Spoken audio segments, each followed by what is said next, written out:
यार मेरे दोस्त भी नहीं पढ़ रहे, वो घूमने जा रहे हैं। मुझे भी बुलाया है उन्होंने, मन तो है कि चला जाऊं, पर आप इस दिन बहुत कंफ्यूज थे कि आपको जाना चाहिए कि नहीं जाना चाहिए, और आपने ये फैसला लिया कि मैं नहीं जाऊंगा। और जब रिजल्ट आया तो आप सबसे ज्यादा खुश थे, मगर वो लोग नहीं, क्योंकि उन्होंने अपनी खुशी पहले ही फील करने की सोची। उन्होंने उस पार्टी में बिताई टाइम को अपनी खुशी समझा। वो ये नहीं जानते थे कि उस टाइम को वो अगर सही जगह इन्वेस्ट करते तो शायद उनके भी आपके जितने मार्क्स आ जाते। मगर आपने कुर्बानी दी, अपनी नींद की, अपनी इंजॉयमेंट की, खुद को बस घर का एक कोना पकड़कर किताबों में लगाए रखा, सिर्फ इसलिए कि आपको एक बेहतर कल मिल सके। और ये जरूर मिलेगा यार, क्यों नहीं मिलेगा। अगर आप अभी डिमोटिवेट हो जाओ और ये सोचने लगो कि बाकी सब की तरह मैं भी जिंदगी एंजॉय करूं, मैं भी दिन भर फोन चलाऊं, मैं भी लोगों से गप्पे लगाने में ध्यान दूं, तो याद रखना फिर आप अपना मुकद्दर लिख नहीं रहे हो, आप अपना मुकद्दर मिटा रहे हो। किताबें पढ़ना सबके बस की बात नहीं होती। क्यों किसी क्लास में सिर्फ एक टॉपर होता है? क्या उसका दिमाग बाकियों से तेज होता है? क्या वो बाकियों से अलग दिखता है? नहीं, वो तो एक नॉर्मल इंसान होता है, एकदम आपके और मेरी तरह। मगर उसमें खास बात ये होती है कि उसमें पेशेंस होता है, अपनी फालतू चीजों की कुर्बानी देने की ताकत होती है। मगर सब लोग ऐसा नहीं कर पाते। आप चाहो तो पूछो अपने खास दोस्तों से, पूछो अपने रिश्तेदारों से, क्या उनका पढ़ने का दिल करता है? वो दिन में कितनी किताबें पढ़ते हैं? अरे भाई, हर किसी का यही जवाब आएगा कि मजबूरी में पढ़ना पड़ रहा है। क्यों? क्योंकि सिर्फ नंबर अच्छे आ जाए और उसके बाद क्या करेंगे कुछ पता नहीं। अरे जब आप अपनी पढ़ाई को मजबूरी समझ रहे हो तो क्या विद्या आपको सीरियसली लेगी? आप उसे मजबूरी समझोगे तो वो भी आपको मजबूरी में ही टाल देगी। होता है ना, जब कोई हमारी रिस्पेक्ट नहीं करता, हमें इज्जत नहीं देता, तो हमारा मन नहीं करता उससे बात करने का, उसके पास जाने का। तो भाई, जब आप अपनी विद्या की इज्जत नहीं कर सकते तो वो तुम्हें क्यों मिलेगी? क्यों वो आपके पास आएगी?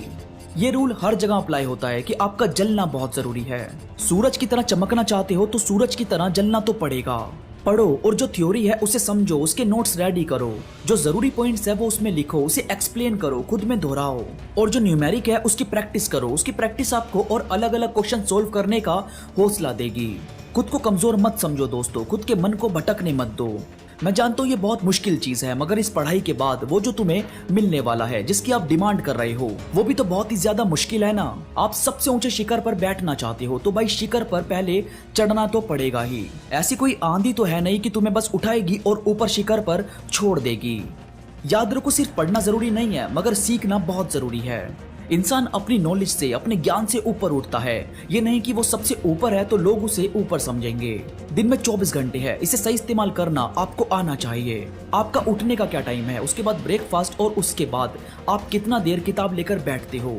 इसके बाद कुछ देर का रेस्ट कर लो ताकि आपके माइंड को थोड़ा शांत होने का मौका मिले, और फिर अपनी पढ़ाई कंटिन्यू करो। ऐसे धीरे धीरे आपका रूटीन सेट होने लगेगा, आपकी आदत बनने लगेगी। ये मुझसे नहीं होगा या पता नहीं रिजल्ट कैसा आएगा कैसा नहीं, ये सब लूजर के बहाने होते हैं। ये सब सोचने की जरूरत नहीं है। आप रिजल्ट्स देखो मत, आप रिजल्ट्स बनाओ। अपने आप को बनाना आपके हाथों में है, अपना रास्ता चूज करना आपके हाथों में है। आप जो करोगे वही चीज आपके कल को मजबूत बनाने में मदद करेगी। आपका यूपीएससी, आपका बड़े से बड़ा एग्जाम, आपके सपने, सब कुछ आपके इंतजार में बैठे हैं। आप बस जल्दी से जाकर उन्हें गले लगा लो, सफलता आपको ही मिलेगी। कोई एग्जाम्पल देखने की जरूरत नहीं है कि बिना पढ़े लोग सफल हो गए, या जरूरी नहीं है इतना पढ़ना। किसी का एग्जाम्पल बिल्कुल मत लो। यहाँ सबकी अलग किस्मत है, सबका अलग काम है, सबका अलग पाथ है। आप क्या करना चाहते हो, आप क्या बनना चाहते हो, वहाँ तक पहुँचने में अगर पढ़ाई आपकी मदद करेगी तो दिन रात एक कर दो। किताबों से बेहतरीन दोस्त आपका कोई और नहीं होना चाहिए। याद रखो, हमें किताब से सीढ़ी नहीं बनानी, हमें बनानी है लिफ्ट, कि बस हम कदम रखें और ये तुरंत हमें ऊंचाइयों तक लेकर आए। आपका वर्क स्मार्ट होना चाहिए, आपका दिन सेट होना चाहिए कि आपको आज क्या करना है। आपको नोट्स तैयार करने हैं, आपको न्यूमेरिक की प्रैक्टिस करनी है। अच्छे ट्यूटर को पकड़ो, अच्छे लोग जो खुद भी आपको पढ़ाई करने के लिए मोटिवेट करें, सिर्फ उनसे बात करो इस बारे में। बाकी सब अपने आप आपकी लाइफ में बदलता जाएगा। तो दोस्तों, आई होप आपके स्टडी मोटिवेशन की जरूरत को पूरा करेगी ये बातें।